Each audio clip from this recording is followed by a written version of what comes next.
Rocket launch site ng Hamas pinasabog ng Israel. 300 reserve force ng Israel haharang sa Gaza.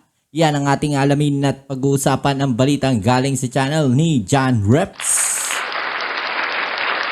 Alright, so tayo nagbabalik muli mga kababayan para sa isa na namang reaction video at yan ay pag-uusapan natin. No, ito pong balita no, na kung saan yung mga launch site po no, ng Hamas ay pinasabog ng Israel at yung mga reserve forces naman po ng Israel no, inilabas na nila at siyang gaharang doon sa boundary ng Israel at ng Gaza. No? Alright, so yan ang ating alamin. Pero syempre bago ang lahat, don't forget to subscribe po dyan sa channel ni John Reps. Nandiyan sa ibaba ang full video link. I-click nyo lang po at i-subscribe ang kanyang channel. At kung ikaw ay bago pa lang dito sa ating channel, don't forget to subscribe, like, share at comment dyan sa comment section. Alright, so wag na natin patagalin. Umpisa na natin to. Let's go.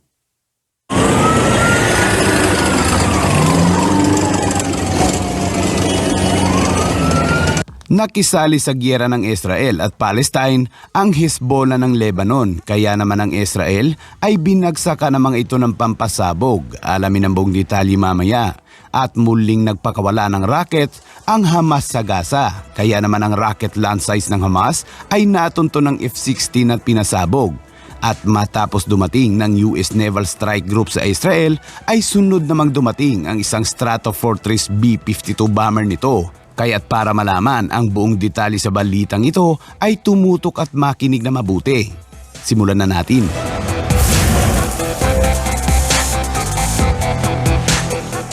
Matapos pakawalan ng Hamas ang libu-libong rockets para sa Israel, ay kaagad na gumanti ang Israel ng nakakapangilabot na airstrike sa Gaza. Umaga o gabi ay tuloy-tuloy ang pagbomba.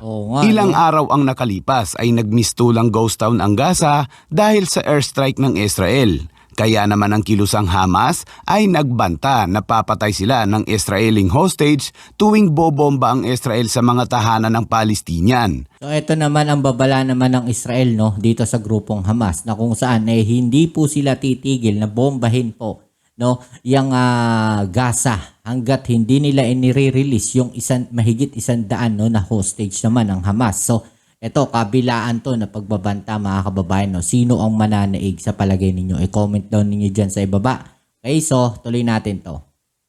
Sinabi ng Israel na nanguna ang Hamas sa pag-atake kaya hindi sila titigil hanggat hindi nauubos ang Hamas. Dagdag pa ng Israel na pagbabayaran ng Hamas ang ginawa nitong sorpresang pag-atake. Ang Lebanon naman ay nakisali sa gulo ng Israel at Palestine. Tinangka umanong pumasok ng Hezbollah sa border upang lusubin ng Israel. Kaya naman nagpakawala ang Israel ng phosphorus bombs sa mga pinagpepwestohan ng Hezbollah militant group ng Lebanon.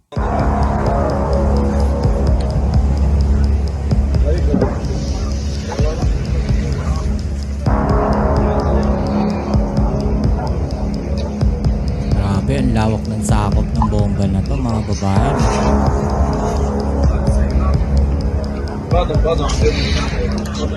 Nag-deploy din ng Israel sa mga border nito sa Lebanon ng mga tangke at attack helicopter. Kaya naman ang mga watchtower ng Lebanon ay pinasabog. Pinakilos naman ng Israel ang humigit kumulang 300,000 reservist at nagpataw ng kabuuang blockade sa Gaza Strip.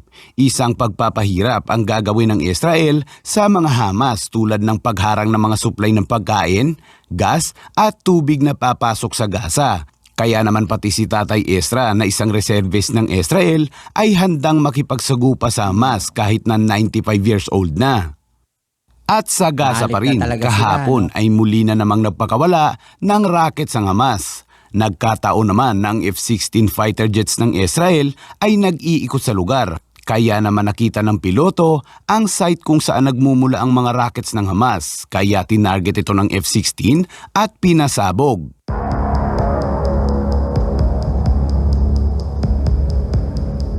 Ang mga rocket launch sites kasi ng Hamas ay kadalasang makikita sa ilalim ng lupa. Mayroon itong underground kung saan nakapwesto ang mga sistem at bala kaya mahirap itong makita.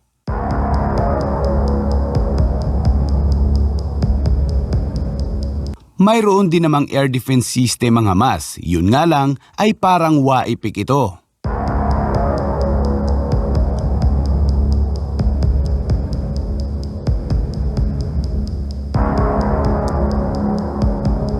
Ang mga Hamas naman na nakapwesto sa daungan ay wala ring ligtas sa airstrike.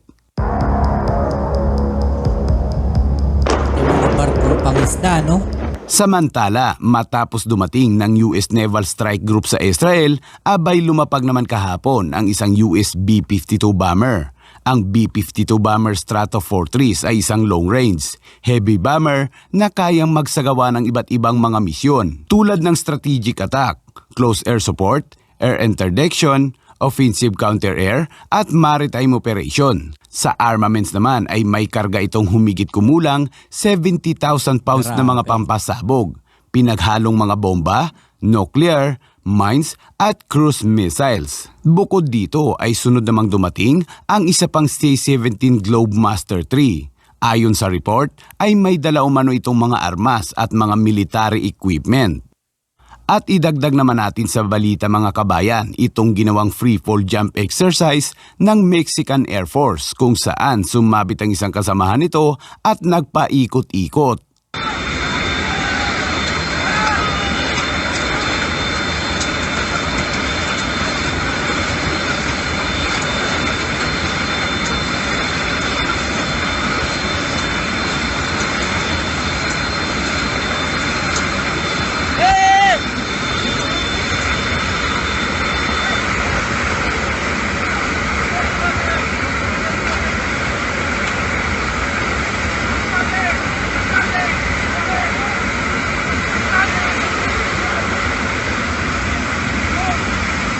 Grabe, nakakatakot yan, no?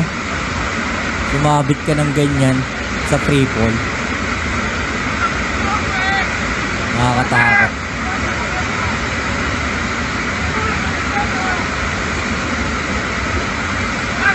Paikot-ikot pa, oh.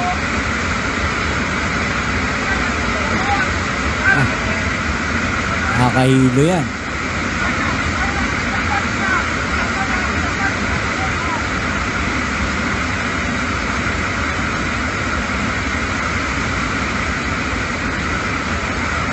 Imagine mo, nandiyan ka sa kanyang kataas, no?